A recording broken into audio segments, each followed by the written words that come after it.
Good morning, everyone, and happy Tuesday. I'm here in a video I've been excited to do for a little while. I get asked a lot what things I use for my work, what tools do I use, how do I manage doing all of my social media, all of my booking, and looking after my dog, and seeing my clients, and all of that. If you notice, I did redecorate a little bit, so if that mirror starts freaking you out, just let me know. The first and most obvious one when you run a business by yourself is you have to look after yourself. So beyond the basic self-care, you have to make sure you get enough sleep and eat and all of that, but you have to make sure your mind is in the right space. And for me, that means journaling, that means gratitude practice, that means making sure I do yoga so my circulation is good if I'm working outside, making sure I have enough warm clothes if I'm working outside to not freeze my butt off. I did work outside last Christmas, the week of Christmas, on 4 horses in a row in -25, and that was a bad idea because I had to take a break between each one because my hands were so cold and I don't have proper mittens yet. But note to self, get new mittens. But things like setting boundaries for things like that, a big part of that for me was saying I'll answer emails but only between 9 and 5 unless it's you have an appointment tomorrow and it's about the appointment, because I do get calls on Sunday mornings, Friday nights, middle of the day, and it's just all over the place. So setting those boundaries really helped me have more time and not get frustrated, because I'd be in the middle of something and somebody would call, and if I'm off duty, let's say, then I know that I don't have to answer it and I can get back to them as soon as I can. That really helps. Second is obviously my hands. I do work with my hands. I do acupressure and laser. And for those who remember, I was in a car accident last fall and the airbag tore the tendon right here. So I do cold laser on it every week for about 5 minutes, and then I do each of my knees because I do a lot of sitting on the floor and bending and things like that. I do take fairly good care of my hands. That my nails have to be short because I am working on animals, and it makes it easier because they get dirty really quickly. Things like moisturizing my hands is pretty simple, but a lot of people forget the basics like that. So beyond self-care, my actual physical tools, start with the Iridology because that's simple. This is the Iridology camera that I use, and it has a light inside, so when you turn it on, these two things light up, and it takes a picture of the iris, which I'm not going to open my tablet and show you what that looks like because I believe I've posted them a few times about what the camera pictures look like. If the animal doesn't like that camera, I have a pen light type style thing for horses, and I have a smaller one, like basic pen light for smaller animals. I also use the grid. This is the canine and feline grid, and this is the horse one, which if you notice they're pretty similar color wise, but it's really just the shape of the eye that's different. Those are my Iridology tools. I use a lot of people use analysis forms for that. Personally, I just write down what I see or draw 2 circles and then draw what I see. So that's that one. Cold laser. A lot of you have seen these, but if you haven't, this is the 3 diode cold laser. When we turn it on, these 3 things turn red. This is for deeper tissue healing. It goes about 2 inches into the body, so it's good for joints, pain, tendon injury, fungal infections, all of that stuff. Closed it. The shallower one is more for artificial things. So this is the 6 diode. It has 6 holes on the end. And the wavelength of the 3 diode is 8.808 nanometers, which is in the ultraviolet range. And without going into the benefits of the therapy, basically the wavelength of light promotes cellular regeneration and healing within the body. But those are the 2 lasers. The 2 things in the middle of the case are chargers, one for each laser, and I do have to put them somewhere safe when I'm charging them because Kaya gets curious. Sometimes Not that she'll do anything, but it's better safe than sorry. My flower essences, my mom and I share a kit because she's been doing them for over 20 years. So the first is this, the Bach flower essences. I like these ones better just because the other ones, I'm a little iffy about how they're made, but they still work very well. So inside of that is 2 of these, and each box has all the essences in them. And what I do with them is when I do a consult, I read through my references, pick the best ones. There are some I use more than others because they're great. They're for trauma, rescue animals, things like that. But I mix them up with water and I put them in one of these. And then you just, this one's dirty because it was in the kitchen, but I just wanted to show you what it looks like. You just put a couple drops in their food or water. If they're really good, Kaya's used to them by now. I can actually put them right in her mouth. She's missing a tooth on this side because when the puppy tooth fell out, the adult one never grew in. So I put all of her medicine through that one side. The second set is FES. This one's a little bigger. It has 5. And it just stands for Flower Essence Services. It just gives me a wider variety of essences I can use and problems that I can help with. So that's flower essences. I have a lot of stuff in this small room, let me tell you.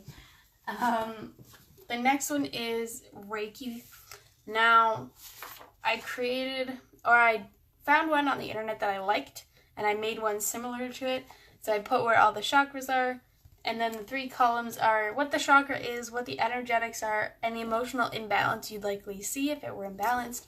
I laminated it because I know most of the chakras, but sometimes if I'm tired, some of my sessions are at night, that I need the reminder. I also created a Reiki form, which for me looks like this. When I do the session, it has the number and the date, an update since the last session and all the chakras. So if I find one that's unbalanced, it reminds me to tell them and suggest something that will help rebalance it. When I call in guides or spirits or things like that, that's where that one goes. And messages from the animal to the owner. This is for physical issues. I have a dog version, a cat version, and a horse version. So all I did was change the little animal. And there's 2 on here. This was actually used on the other side. This is from one of my client files. But those 2 tools I find really helpful because it makes sure that I get through everything. But sometimes they don't want one section. For example, they don't want their physical body checked or they don't want their chakras done, and it allows me to do what makes them happy but still make sure they get what they need. So that's Reiki. That's all of my paper stuff. For my website, I use Wix. I initially had someone design it for me and host it, but I found that was expensive, and when I had to do little tiny updates, say once a week, that it became expensive. So I created the Wix site, had some help designing it, and then redesigned it when I rebranded. And it allows me to update whenever I need to, change things around. For example, on the front page, if I'm doing a talk, I can post it on there. If I get featured in an article, I can post it on the front. When I update my supplement of the month and book of the month, that also goes on those 2 pages, so that's nice and easy. If I have a new ebook that I write, I can put it up on there. Makes it really simple, and I like that.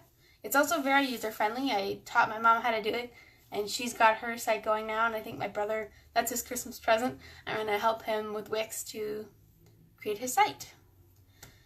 Second last thing, Canva. It's a graphic design program that's very, very simple.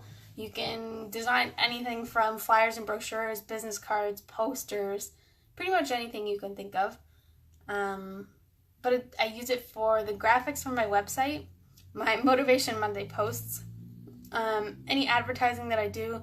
I use it to create my brochures, my business cards, my gift certificates, which I typically advertise around now because people want them for Christmas, but they're great all year round because who doesn't want some 4-legged self-care? But I find it really user-friendly. If you have I think they call it an e-commerce plane is for Wix.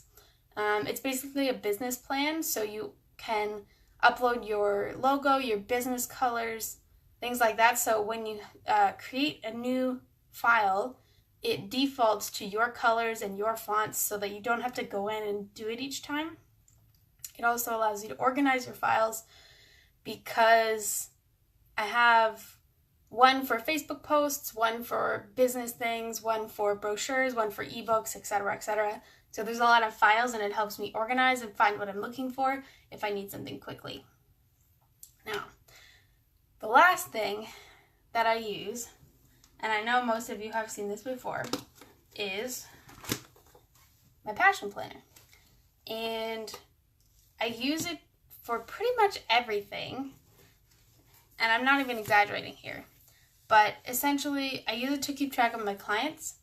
So when a client books, for example, it has their name on it, and I put it in the book, and then when the session's over, I write their name in, and I flip 2 or 3 weeks ahead, depending on what their session is, and put the sticky note down so I remember to call them and check in to see how their animal is doing. I find that works really well for me, because when it gets to Monday, which is when I call my clients for the week, I can see the space of who I need to call, what I need to check in for, and it helps me organize my Mondays. And then throughout the week, I know if I'm going to hear from somebody or not, and if not, I put them to the next week. But I'm a very organized person, and it helps me a lot. I also use it to keep track of when my Facebook Lives are, what the topics are, which are usually related around pet holidays or just some random idea I came up with, like this one. So I keep that in here. I keep my reminder to do my Facebook posts in here. I have reminder to upload my videos to YouTube, which this is the last one of the month. So they'll be up later this afternoon on my YouTube channel. That's on there. And then in the back, there are blank and grid pages, which the new versions now have dotted pages, but they're shaped like grids so that you can use them. They're more customizable that way. But essentially to track everything. So income, brainstorming ideas for live videos, YouTube things, not brochures, gift ideas for people, articles that I want to write, things for my newsletter, which I'm not doing anymore, but I am starting a monthly subscription service, event ideas, workshops, new website content that I want to add. I have a gratitude page in here. I have to-do lists, declutter things, house ideas, books I want to read, all of that stuff. But I find it's easier because you can put everything in one, and I don't have to keep going, oh crap, where's this book that has this one thing in it, and then come back and put it all in here. So that is my overall tool. I probably wouldn't function very well without it, because I know when my mom asks me, oh, what are you doing on Wednesday? I'm like, don't know, I've got to look at my book. But other than the reoccurring things, this is my new one for this year. Everyone that's bought, they donate $1 to Oceana, which helps to restore oceans. It has a dolphin on the back. There's 3 other colors, red, rose gold, and black. The red donates to blood lymphoma, and the pink one donates to Barbells for Boobs, which is basically helps with rehabilitation after if you get a mastectomy or have breast cancer, and I think that's really amazing. So those are all my tools. If you have questions or things like that, or you want to suggest some tools, absolutely. One thing, just in case you didn't know, you can pre-schedule Facebook posts, which a lot of people don't know, which is how I do all of mine. I go in on Sunday and I put them all throughout the week so that I don't have to worry and be like, oh, I have to make sure that I'm here at 7:59 to post this thing, because it automatically does it for me. And then I know that it's posted because people comment on it and things like that, but I don't have to constantly worry about it. And that's a nice little thing that you don't have to worry about. But those are all the tools that I use, and I have a lot. But what kind of tools do you guys use? I'd love to hear. This will be going on YouTube, so comment here or comment over there. But have a fantastic Tuesday. Enjoy Halloween. Be safe. Don't take your pets out if they're afraid of things. And I will see you in November.